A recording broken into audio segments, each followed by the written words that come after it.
quando é que nós vamos voltar aqui. E eu sei que vocês gostaram dos louvores aí. Jesus já revelou aqui já. Tá bom? Amém?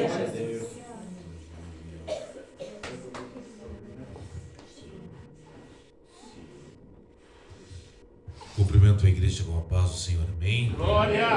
Amados irmãos, aproveitando que você está em pé, por gentileza, abra sua Bíblia no Evangelho que escreveu Mateus, capítulo 16 e versículo 18, texto muito conhecido de todos aqueles que amam a palavra de Deus. Mateus, capítulo 16 e o versículo 18, apenas esse texto da palavra de Deus. Enquanto os irmãos acham em suas Bíblias o texto sagrado, quero aqui agradecer ao pastor presidente, o pastor Mário, que servo de Deus, estava falando hoje pela manhã, que ele é um pastor querido, muito carismático, né? Que é impossível não amar esse pastor. Deus abençoe poderosamente a sua vida, a sua família. Também o servo de Deus ali que nos recebeu, é o servo de Deus, irmão Irisberto, né? Ariberto, né? Abençoe, não sei se a sua irmã Ermelinda, né? Onde está ela? Está lá atrás. Deus abençoe ela, a sua família, né? Poderosamente, que nos recebeu ali, ela, juntamente com Oséias, ali na sua casa, na sua residência. Os demais irmãos, obreiros, todos que nos receberam aqui na cidade de Atalanta. Amém? Quem achou o texto, diga mais uma vez, por gentileza, amém. Amém.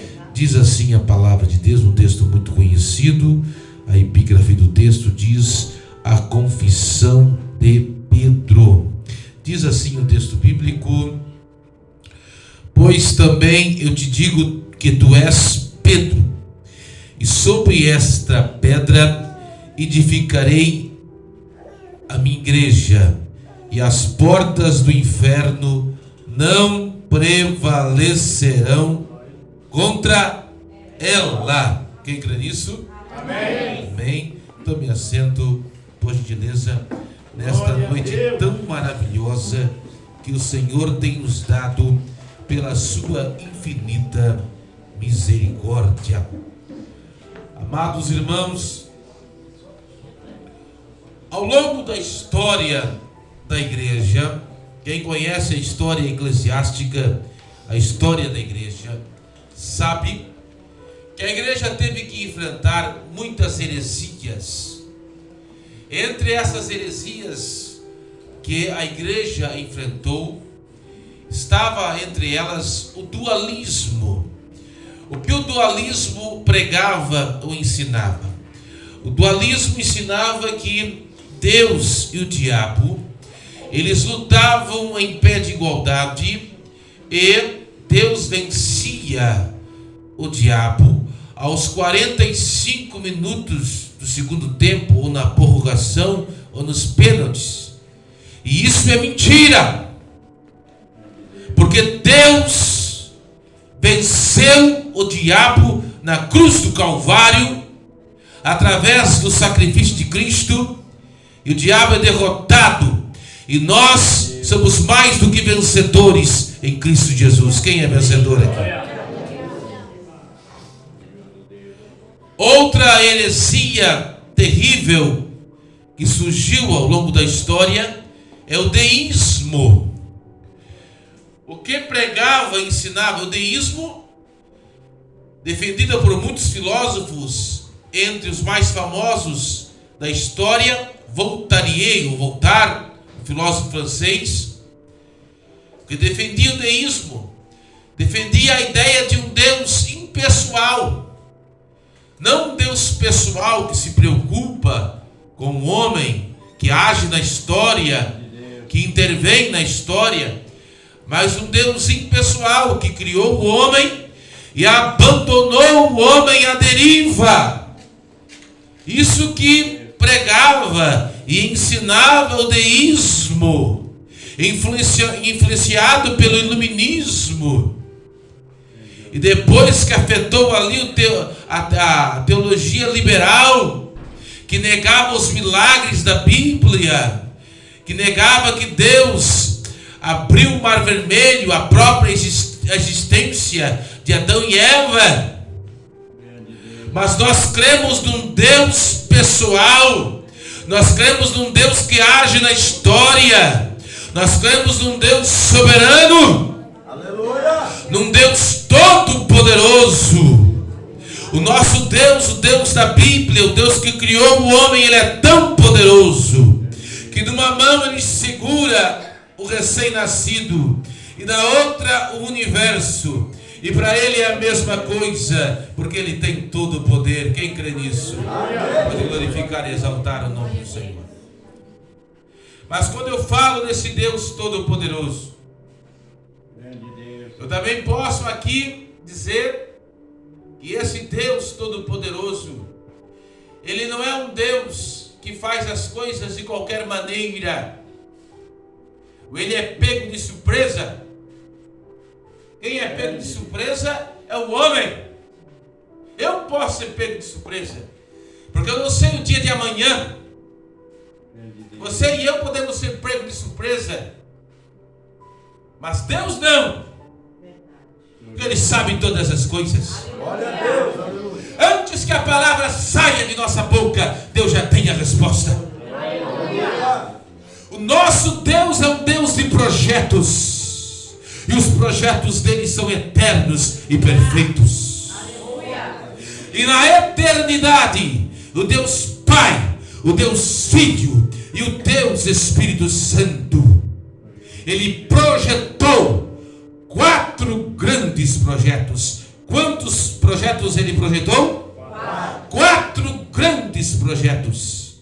Se não vejamos, o primeiro grande projeto de Deus está lá em Apocalipse, ou melhor, eu podia citar Apocalipse 13:8, a parte final, o cordeiro que foi morto desde a fundação do mundo. Mas eu vou citar o texto áureo da Bíblia, um dos versículos mais conhecidos de todos, ou mais conhecido, o texto áureo da Bíblia, João 3:16, que todos conhecem, aqueles que amam a palavra. Porque Deus amou o mundo de tal maneira que deu seu Filho unigênito, para que todo aquele que nele crê não pereça, mas tenha vida eterna.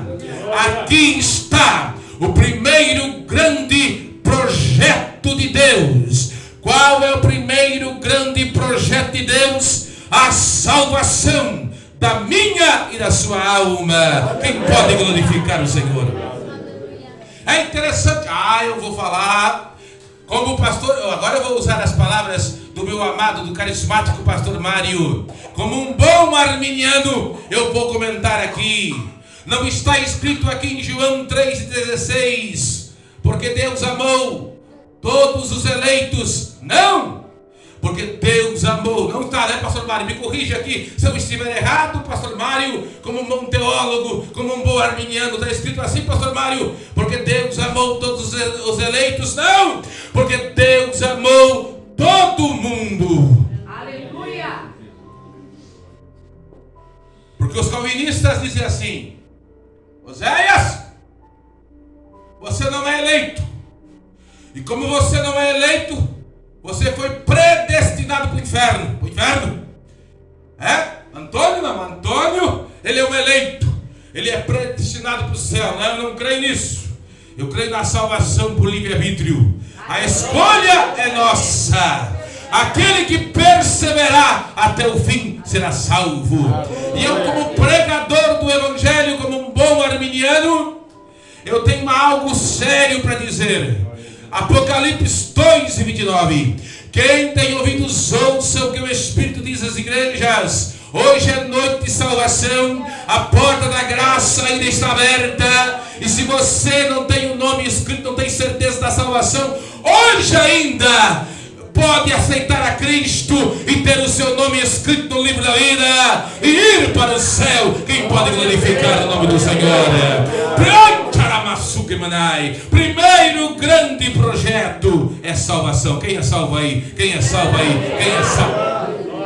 Aí o pastor Mário, ele citou Max Lucado, grande escritor cristão, E Max Lucado, naquele livro que eu creio que é um best-seller também, tem uma frase aqui, se eu não estou equivocado, uma frase linda de um dos seus livros, em que ele diz assim, que Jesus, ele escolheu os cravos, ele escolheu a cruz. Quem está ouvindo, diga amém. Amém. Ele escolheu a cruz, ele escolheu os cravos, porque não suportou a ideia de estar na eternidade sem a sua companhia. Ai, você perdeu, diga para o irmão, você perdeu, dá uma glória aí.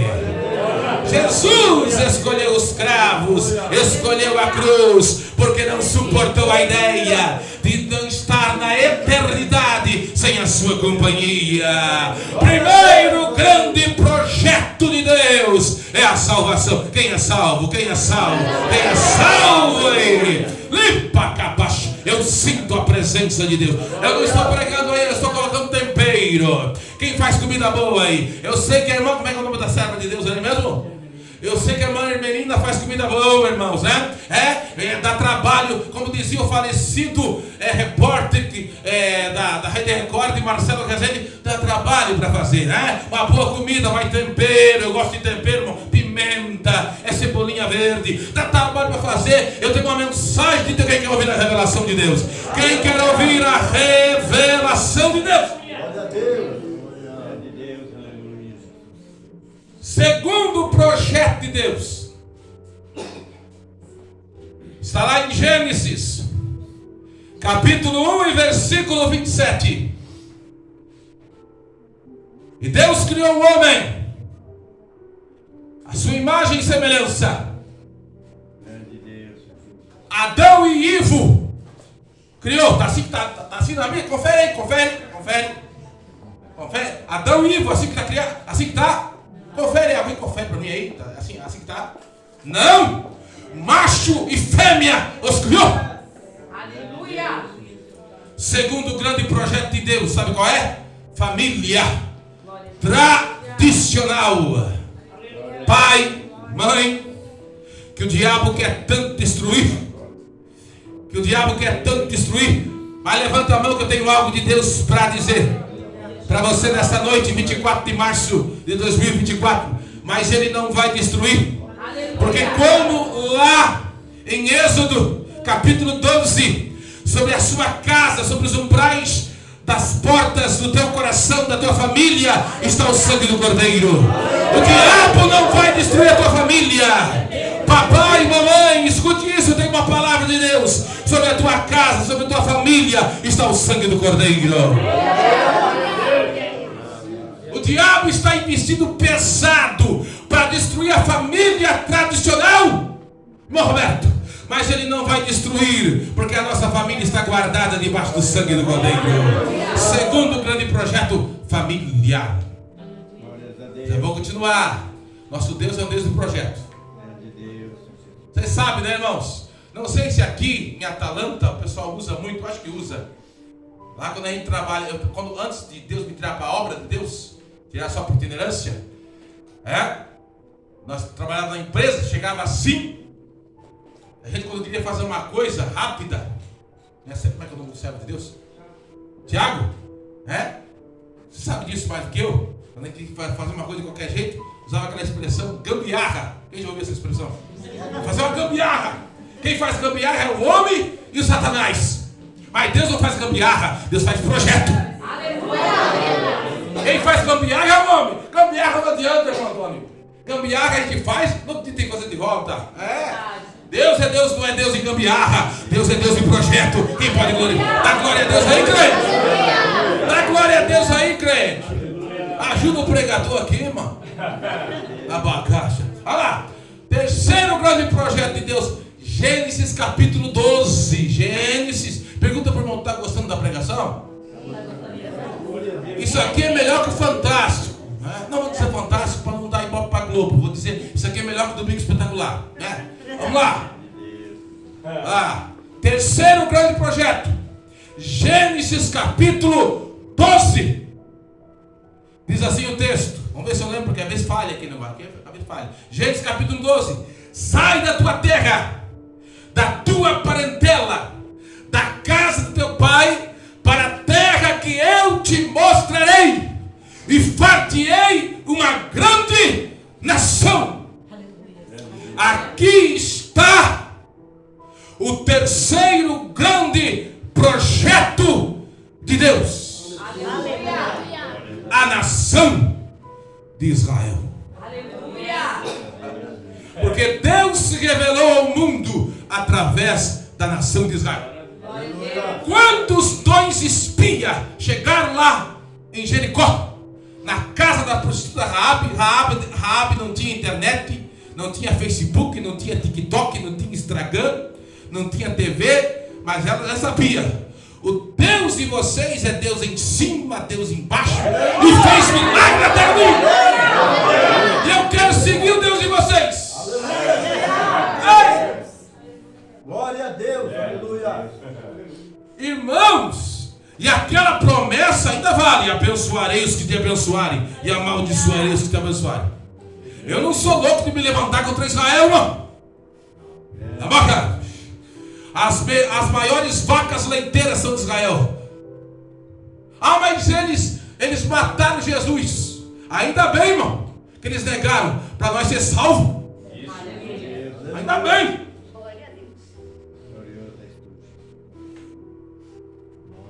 Deus se revelou ao mundo através da nação de Israel. Por isso, o diabo e os homens ímpios odeiam tanto Israel. Sabe que antes do holocausto havia 17 milhões de judeus no mundo. Esse número nunca houve de volta. Esse número foi alcançado porque aquele endemoniado do Hitler matou só na Segunda Guerra Mundial 6 milhões de judeus. Era o diabo tentando exterminar esse povo, porque a promessa está sobre eles ainda. Glória a Deus, aleluia. Terceiro grande projeto: a nação de Israel. Por isso, ore pela paz em Israel. Glória a Deus. Agora, o quarto grande projeto.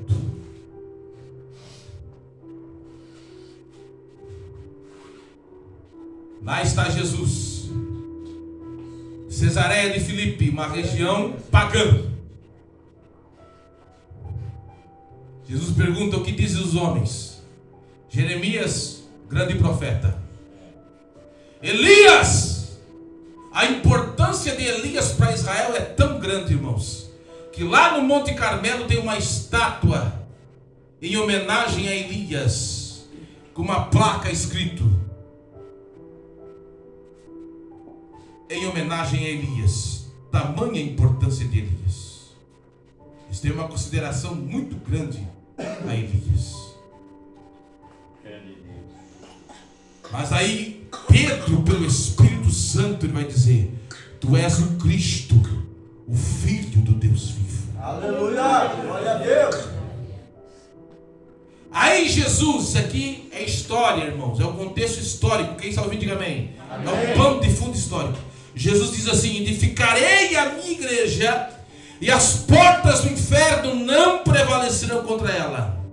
Aí os historiadores dizem que naquela região de Cesareia de Filipe havia uma caverna, ou há ainda uma caverna, onde os adoradores do deus Pan, da mitologia grega, iriam adorá-lo. Quem era o deus Pan? Era um deus metade homem, metade bode, que depois na Idade Média se associou a sua imagem ao demônio. E os adoradores de Pan iam nessa caverna, e dentro dela havia uma lagoa, um lago. Eles sacrificavam animais ali, e se acreditava os pagãos que era um portal ao Hades. Que era o Hades? Era o deus do mundo subterrâneo. E os espíritos maus, os demônios, através dessa caverna, era um portal, uma porta do inferno. E Jesus, sabendo disso, quem está ouvindo, diga amém. Amém. Ele olha para aquela caverna e diz: as portas do inferno não prevalecerão contra ela.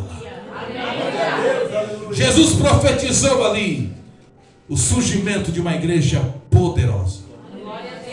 Agora veja bem, irmãos, Quando no livro de Juízes, eu preguei ontem, Sansão ele arrebenta os portões. Os portões de uma cidade representavam a força de uma cidade. Aqui fala da posição da igreja. É uma posição defensiva ou ofensiva? Olha só como Jesus vai falar: edificarei a minha igreja, e as portas do inferno não prevalecerão contra ela. É a igreja se defendendo ou a igreja atacando? É a igreja atacando. Não é a igreja se defendendo. Não é, Oséias? Não é eu, Oséias, dizendo: vem aqui, Oséias, segura aqui, não deixa o capeta derrubar aqui, segura aqui, pelo amor de Deus. Não! É eu e você indo lá onde os demônios estão, como eu e o evangelista Antônio, o pastor Mário, o presbítero Roberto, o irmão Oséias, hoje à tarde, fomos lá, num lugar dominado por demônios, e oramos hoje, meio-dia, indo lá onde as almas estão acorrentadas, orar, evangelizar, pregar, indo lá e arrancando as almas, é a igreja atacando e trazendo as almas para as regiões celestiais em Cristo. É a igreja que ataca o inferno, é a igreja que liberta as almas. Mas para fazer isso, tem que ser uma igreja avivada. Para fazer isso, tem que ser uma igreja cheia do Espírito Santo. Não pode ser uma igreja anêmica, não pode ser uma igreja morta, não pode ser uma igreja sem poder. Para fazer isso, tem que ser uma igreja cheia do Espírito. Aí quem quer ler o texto de Atos capítulo 2? Aí Deus confirmou a mensagem. Porque na inauguração da igreja, o Espírito Santo vem, enche eles para poder capacitá-los para ganhar o mundo. Porque eu tenho uma mensagem de Deus nesta noite. Porque quem dominava o mundo era o Império Romano, o Império terrível. E os fariseus não brincavam em serviço também, eram religiosos, estavam dispostos a matar. Mas quando o Espírito Santo enche a igreja apostólica, eles em 60 anos ganham o mundo para Cristo, ao ponto, quem está ouvindo, em Atos 17:6, eles dizem: estes que alvoroçaram o mundo chegaram até nós. Você perdendo da glória a Deus aí. Porque era uma igreja tomada pelo poder do Espírito Santo. Aleluia.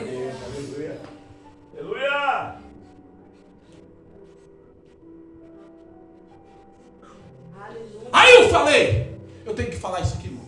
Glória a Deus, aleluia. Eu estava falando para o servo de Deus, eu não vou levar para casa. Estava falando para ele hoje, tomando café, comendo pão com manteiga e mousse. O crente não bebe, não fuma, mas come com uma benção. Aleluia. Nós, protestantes,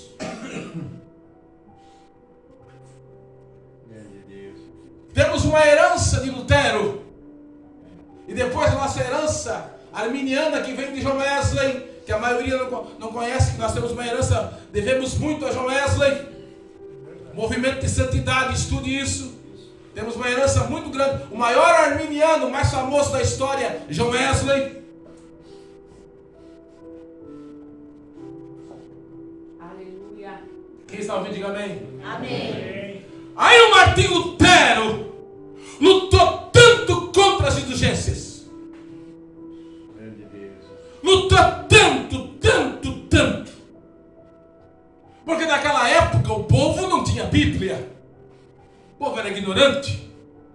Acreditava nas superstições. Vou falar, irmãos. Quem quer ouvir, diga para você, quer ouvir? Eu não estou preocupado com o teu glória a Deus, se você vai dar glória. Eu vou entregar a mensagem de Deus. Aleluia. O povo não tinha acesso à Bíblia. O próprio Martinho Lutero, quando ele teve acesso à Bíblia, o justo viverá pela fé, ele teve a sua conversão.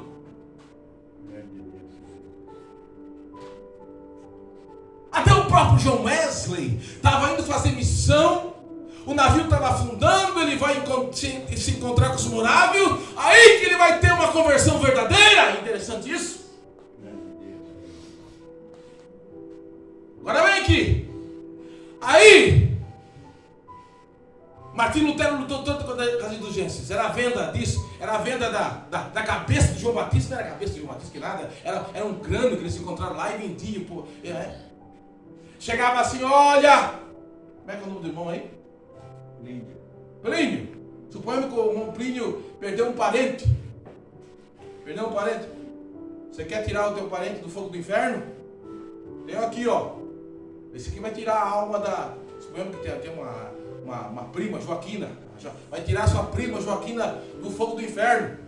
Tá queimando, ó. Tô ouvindo aqui, ó. Meu Deus, Joaquim tá queimando o fogo lá. Ai. Mas para tirar, o irmão tem aí umas 50 prata aí. Vai tirar ela. Mas tem que comprar. Essa aqui é do jeito. 50 prata, tira ela. Dá umas 50 prata aqui, que isso aqui tira. O irmão compra aqui. Era isso. E o povo ignorante, irmão, não conhecia a Bíblia, não tinha acesso à Bíblia. Já pensou, irmão? Agora, o que isso tem a ver com nós? Vamos trazer para agora. Os neopentecostais, até os pentecostais. Atualidade. Campanha da voz ungida. Vem pro culto. Vem um vaso desse tamanho assim, ó. É aqui, vamos ungir a cabeça. Sai com a cabeça tudo cheia de óleo. É a campanha do mergulho. Traz uma piscina assim, mergulho na mão. Traz a bengala. Você vai comprar a bengala aí. Eu fui. A bengala de Moisés. Um pregador que pregou lá em São Miguel do Oeste. O pastor presidente lá contou para mim que ele vendia a capa de Eliseu por R$300 na Assembleia de Deus. E tinha uns popão que compraram ainda. Irmão, pior, agora eu vou chegar no ponto.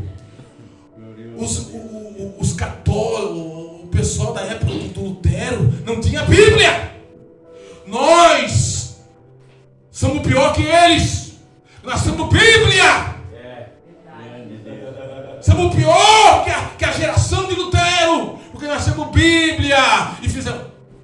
Está compreendendo isso?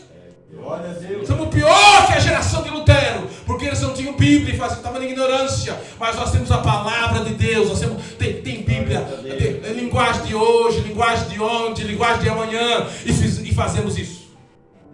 É uma situação de chorar, irmãos. Eu fui pregar esses dias numa igreja, preguei a palavra, aí veio o irmão, irmão, tem que ser movimento, profecia, esse negócio de estudo de palavra ainda.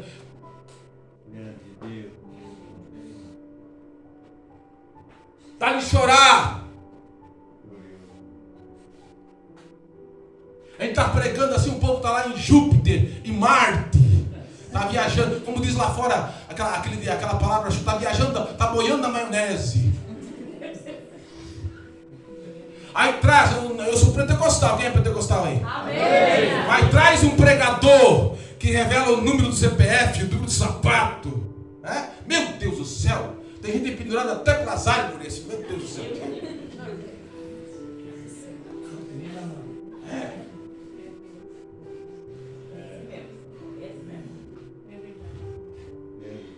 Precisamos voltar à essência.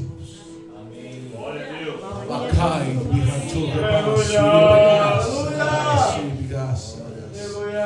Uma igreja cheia de poder.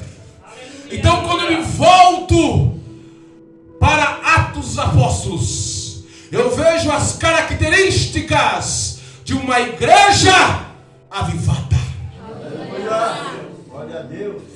A igreja de Atos dos Apóstolos é uma igreja avivada que serve de modelo para nós. Quer ver só?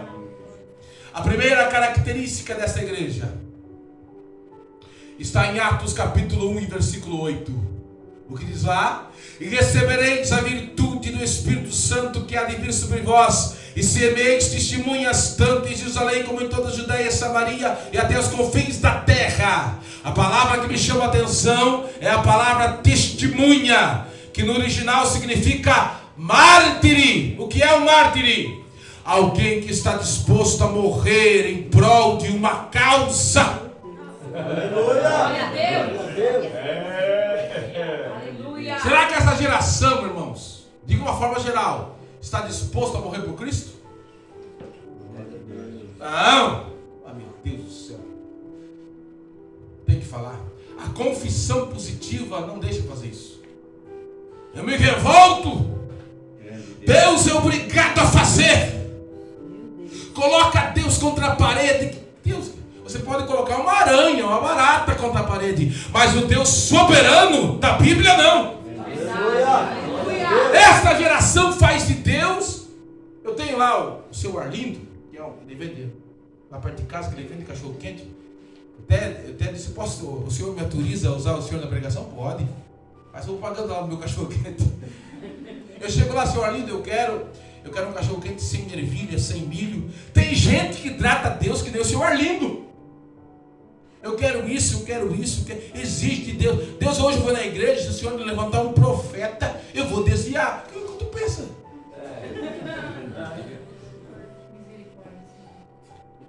Senhor, eu vou hoje na igreja, eu levanto um profeta, fala comigo, senão eu não vou. Mas que negócio é esse, irmão? Deus, ele é soberano. Aleluia. Ele já fez tudo por nós na cruz, do Calvário. Glória a Deus. Sabe como é que Nero fazia com os cristãos? Ele jogava na arena para os leões comer. Mas tinha uma coisa que perturbava Nero. Os historiadores dizem que ele descia na arena e alguns rostos o leão não comia. O leão, quem está ouvindo, diga amém. Amém. O leão não estraçalhava e aquilo perturbava Nero, porque parecia rosto de anjo, um semblante feliz. Não sabia Nero que eles morriam e carruagens celestiais de anjos desciam para levar eles para o paraíso.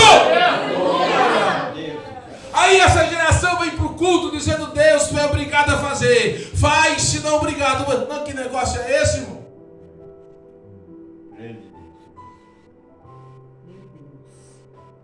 Aí que nem aquele rapaz, tem que falar isso aqui, que queria muito casar, estava com 50 anos, não casava. Aí ele foi ouvir essas pregações de confissão positiva. Você tem que determinar, determine. Deus é obrigado a fazer. E ele entrou aquilo na cabeça dele. E chegou assim: Deus, hoje eu vou sair casado. Minha Rebeca, hoje vou sair casado daqui. Aí ele fechou o olho, ó, eu vou olhar. Aí entrar por aquela porta, a Rebeca. Agora, Jesus, vai entrar. Eu vou orar 15 minutos aqui. Eu determino. Vai entrar. Agora eu vou abrir os olhos. É minha esposa que vai entrar ali. Aí abriu, aí estava entrando a anciã da igreja, 85 anos de idade. Aí ele diz: Jesus, brincadeira tem hora, Jesus.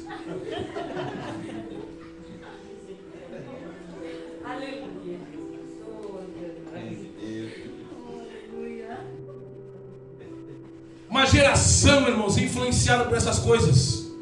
Nós temos que conhecer a Bíblia, a palavra de Deus. Não vem para a escola dominical, não vem no culto de ensino. A internet está cheia de calvinistas, está cheia de pregadores coach, que só prega para a mensagem fala tanto no coração, né? E não tem renúncia, não tem cruz. João Batista hoje, irmão, se pregasse, não ia ter espaço nos púlpitos. Nem Paulo ia ter. Nem Jesus ia ter.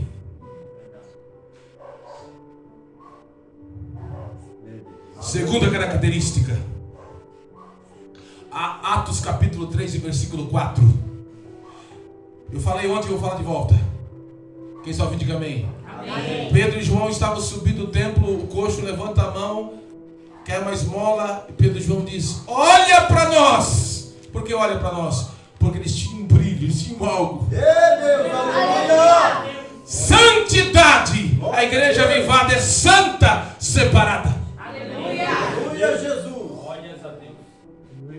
Aí eu acho interessante Elias. está ouvindo, diga amém. Amém.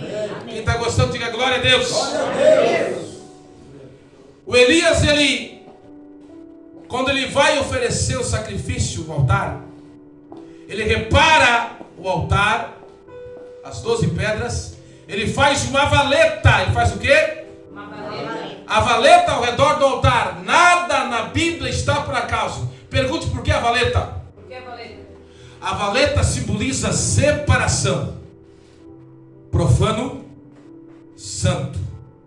Profano, santo. Só vou parar quando você dá glória a Deus aí. Profano, santo. Profano, santo. Quem quer ser usado por Deus aí? Quem quer ser usado por Deus? Santifica a sua vida. Separa a sua vida. Santifica a sua vida. Separa a sua vida. Glória a Deus. Aleluia. Uma igreja avivada é santa. A gente perde muito aqui, ó. Meu Deus. A gente ora 1 hora em 1 minuto. Nem dá mesmo. Tem gente aqui, irmão, que tem mais veneno nisso aqui que uma jararaca.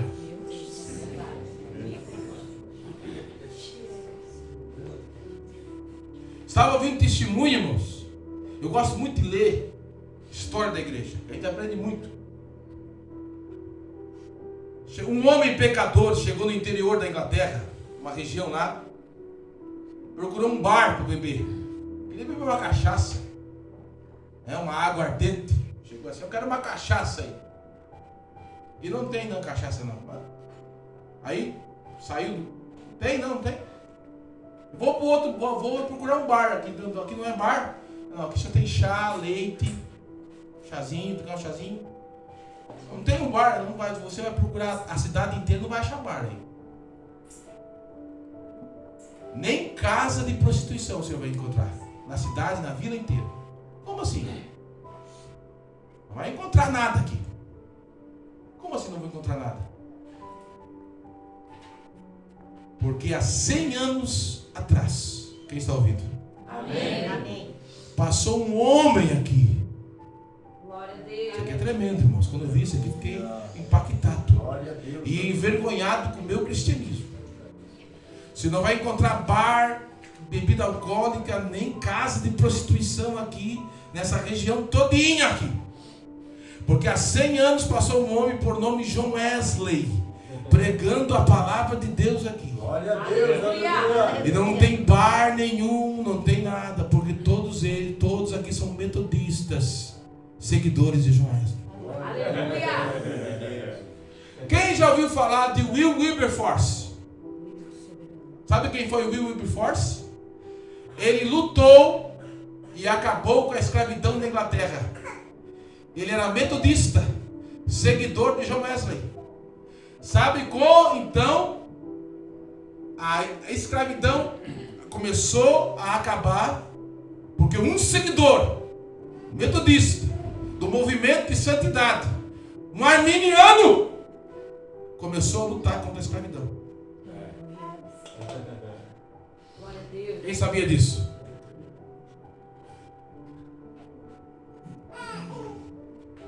Isso é avivamento, irmãos. Avivamento não é só aqui em 4 paredes. Avivamento muda a sociedade. Avivamento muda.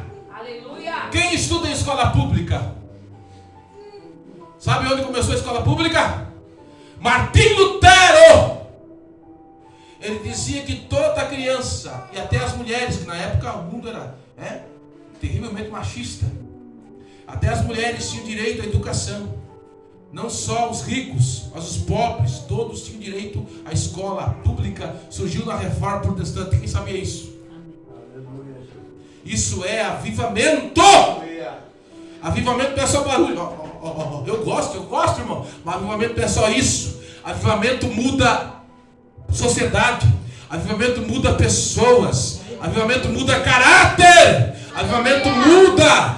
O alcoólatra deixa de beber. Aquele que se prostitui deixa de se prostituir. Avivamento muda uma cidade, uma nação. Quem pode glorificar e exaltar o nome daquele que vive e reina para sempre? Eu sinto a presença. Glória a Deus. Aleluia. Pergunta para o irmão, tu está entendendo a mensagem? Que um dia eu preguei 1 hora numa igreja, daí uma irmã chegou, eu não entendi nada. Daí é terrível, irmão.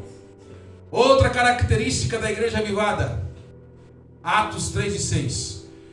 Pedro e João vão dizer: não temos prata nem ouro, mas o que temos e damos, em nome de Jesus o Nazareno, levanta e anda. A igreja avivada tem poder de Deus. Tem poder de Deus aí? Poder. Aí tinha, é interessante, irmãos, 2 mentirosos foram tentar enganar o Pedro, pastor, e morreram. Já pensou se Deus fosse matar mentiroso hoje em dia nas igrejas, irmão? Ia faltar funerária para enterrar, irmão, e caixão. Tanto poder que tinha na igreja. O Pedro andava assim, irmão, e a sombra dele curava os enfermos. Tanto poder. Aí mais uma vez, eu lendo a história, eu não sei se eu vou conseguir, eu não consigo nem falar bem em português, quanto mais em inglês. Talvez alguém vai me ajudar aí a falar o nome dele. Talvez alguém aí. A minha esposa, que está lá em casa, que ela não pôde vir, ela trabalha amanhã cedo, né? Ela consegue dizer o nome dele. Como é que é? Talvez o pastor Mário vai conseguir me dizer o nome dele. Smith Slughart. Essa que dizer mais um pouquinho é batizado com o Espírito Santo aí. Como é que é o nome dela? Thaís, diz aí, Thaís. Smith Slughart, o apóstolo da fé. O camarada orava 4 horas em língua estranha. Quantas horas ele orava? 4 horas. A igreja dele era tão poderosa que os irmãos flutuavam do poder de Deus. Aleluia. Aí ele tinha uma esposa, o nome da esposa dele era Polly. Aí um dia ele estava orando com a Polly, Tiago. Estava orando. Aí a sala, estava orando no quarto, a janela da sala começou a bater assim, daí a Polly disse: ô Smith, tem alguém lá na sala. Eu não posso, eu orava muito, só 4 horas só em língua estranha. A gente, irmão, né? Nem meia hora, 1 hora, ele orava só 4 horas só em língua estranha. Vai lá, Smith, tem alguém na sala. Daí se levantou, não vi ninguém, voltou. Daí a Polly disse: tem alguém lá na sala, Smith. Daí ele levantou. Quando ele chegou lá, era o Satanás que estava sentado na sala. Aí o Satanás se apresentou, né? Eu sou o príncipe, porque rei só tem um, rei da glória, Senhor dos senhores, quem pode glorificar. O diabo se apresentando, né? Aí o Smith, cheio do Espírito Santo, olhou para ele assim, fez uma cara de deboche. É você, diabo? Pensei que fosse alguém importante. Para tirar eu da oração, falando com Deus. Fica aí, eu vou voltar a orar, buscar a presença de Deus. Porque não tenho tempo a perder contigo. Voltou para a oração, tão cheio da graça. Ele não tinha tempo a perder com o diabo. Cheio do poder de Deus. Homens que marcaram a história. E hoje, irmãos, meu Deus do céu, poder de Deus. A igreja avivada é cheia do poder de Deus. Outra característica, Atos capítulo 4, versículo 31. E tendo eles orado, já estou acabando, irmãos, que já vai dar 9h30. Atos 4 e 31. E tendo eles orado, moveu-se o lugar em que estavam reunidos, e todos foram cheios do Espírito Santo, e começaram a anunciar com ousadia a palavra de Deus. Uma igreja avivada é uma igreja que ora. Tem oração aí? Tem oração aí? Tem oração aí? John Knox, pastor escocês.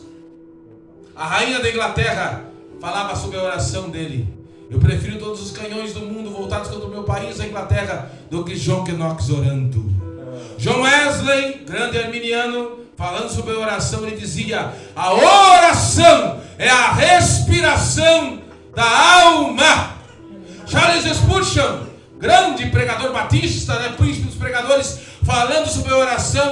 dizia: nós temos mais de 1000 motivos para orar, mas infelizmente não oramos por nenhum deles. A oração, uma igreja avivada, ela ora. Quanto mais oramos, mais a mão de Deus se manifesta em favor da sua igreja. Quem pode glorificar o Senhor por essa verdade? Agora, irmãos, eu vou falar a última, não quero cansar, porque eu sei que amanhã é um dia de trabalho. Eu vou falar sobre a última característica que há mais aqui, irmãos, A minha vontade é pregar até meia-noite, mas se eu pregar até meia-noite, é que eu vou puxar no paletó, Amém? Amém. Foi fraco, amém, irmão, Vou falar, já termino. Atos 17:6. Esses que têm alvoroçado o mundo chegaram também aqui. O que é alvoroçar, irmãos? Com isso eu termino. Vocês sabem que recentemente em São Paulo, acho que foi ano passado, não sei se foi ano passado, teve ali aquele acontecimento daquele carrapato estrela. Até uma família morreu ali, Imagine, claro, Deus guarde de acontecer isso. Apareceu ali um carrapato estrela do seu quintal, entre umas madeiras que você tem ali. Você vai deixar aqueles carrapatos, ou você vai lá nas madeiras e vai ali mexer ali naquelas madeiras? Você vai fazer o quê? Vai mexer ali para matar aqueles carrapatos, não é verdade? Isso é alvoroçar. Pegue isso e leve para o espiritual. Uma igreja avivada, ela alvoroça o mundo espiritual. Ela incomoda o inferno. Por isso em Atos capítulo 13 diz a expressão: a igreja que estava em Antioquia. Agora eu vou trazer para cá, Quem espiritual vai entender. A igreja que está em Atalanta. Essa igreja, a Assembleia de Deus, a igreja, ela tem que incomodar o inferno, irmãos. Glória a Deus. Ela não pode, quem está ouvindo? Amém. Ela não pode ficar desapercebida aqui dos demônios. Ela tem que começar a incomodar o inferno. Aleluia. Agora eu vou falar uma coisa forte aqui. Vocês querem que eu fale? Glória a Deus. Quem não quer ser incomodado pelo diabo aqui? Levanta a mão. Quem não quer ser incomodado pelo diabo? Levanta a mão. Só não fazer nada para Deus. Só não fazer nada. Ficar numa boa aí, tomando suquinho de laranja. Agora, se você começar a fazer a obra de Deus, o inferno vai se levantar. Mas tem uma coisa: vai cair por terra porque Deus é maior. Vai cair por terra porque Deus é maior. Vê Paulo fazendo a obra, o diabo se levantando, mas caindo por terra, porque o poder de Deus é maior com a sua igreja. O poder de Deus é maior com a sua igreja. Com isso eu termino. Com isso eu termino. Quem está ouvindo? Diga para o irmão: você está entendendo o que Deus está falando? Diga. Você está entendendo o que Deus está falando? John Wesley, ele tinha um amigo chamado George Whitefield, conhecido na história eclesiástica. É interessante que John Wesley era arminiano e George Whitefield era calvinista. George Whitefield era conhecido na história como o príncipe dos pregadores ao ar livre. Sua voz, alguns dizem, não sei, naquele tempo não tinha a poluição sonora que nós temos. Dava para se ouvir, alguns dizem até 3 km de distância, não sei se isso é possível. Grande pregador ao ar livre.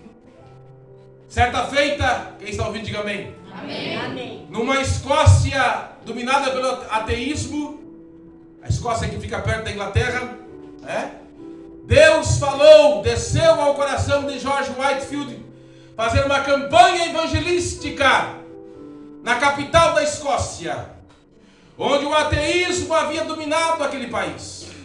E ele convidou 2 pastores amigos seus para orar 1 mês e jejuar, para Deus ganhar aquele país que estava dominado pelo ateísmo. E no final de 1 mês de oração e jejum, eles armaram um palanque e falaram: vamos pregar a palavra na praça pública da capital da Escócia. E daí eles dobraram o joelho, e o Whitefield disse ao amigo, o primeiro amigo seu: suba para pregar a palavra no púlpito. E o primeiro pastor escocês, o primeiro amigo de George Whitefield subiu para pregar a palavra. E a multidão de escoceses ateus, enfurecidas, pegaram em tomates podres e pedras e paus e começaram a atirar. Nós não queremos ouvir você falar de Cristo, de Jesus, desse teu Deus. E aquele pregador desceu humilhado, não conseguiu nem abrir a Bíblia. Aí Whitefield tocou no ombro do segundo e disse: suba lá e prega a palavra. E o segundo pastor subiu e também da mesma forma não conseguiu pregar, e humilhado desceu, porque a multidão de ateus atirou nele com frutas podres e ele não conseguiu pregar. Aí, quem está ouvindo? Whitefield subiu, mas quando ele subiu, o Espírito Santo tomou a vida dele, e quando ele subiu no púlpito, ele ergueu a mão para o céu e começou a gritar bem alto: a mão do Senhor está sobre mim. A mão do Senhor está sobre mim. A mão do Senhor está sobre mim. A mão do Senhor está sobre mim. A mão do Senhor está sobre mim. A mão do Senhor está sobre mim. A mão do Senhor está sobre mim. A mão do Senhor está sobre mim. Diz a história que alguns ateus começaram, pastor Mário, a pegar em tomates para tirar. Mas daí o anjo do Senhor, o anjo do juízo, começou, Oséias, a sobrevoar sobre a multidão. E começou a se ouvir gritos: ai! Ai! E muitos começaram a morrer no meio da multidão. E os outros perceberam isso. E um a um foram dobrando os joelhos.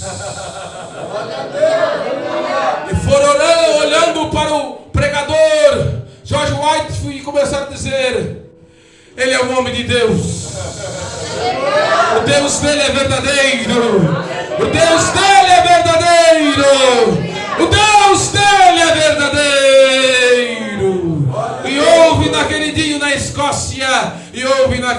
na Escócia, um grande avivamento. Porque alguém se colocou na presença de Deus. E Deus alvoroçou o mundo espiritual. George Whitefield era um homem como eu e você.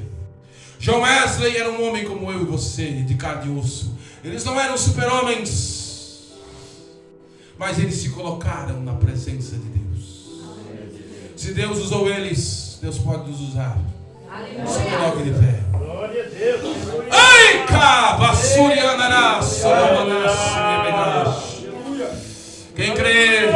quem crê nessa palavra?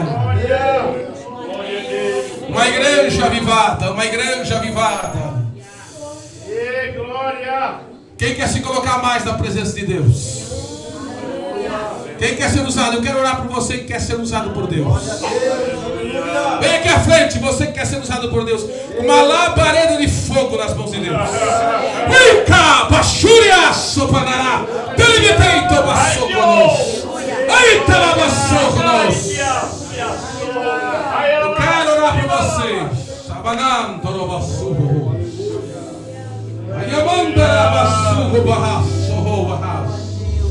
Vamos orar por você nesse momento. Deus pode te dar dons espirituais. Você pode ser batizado. Você pode receber dons espirituais.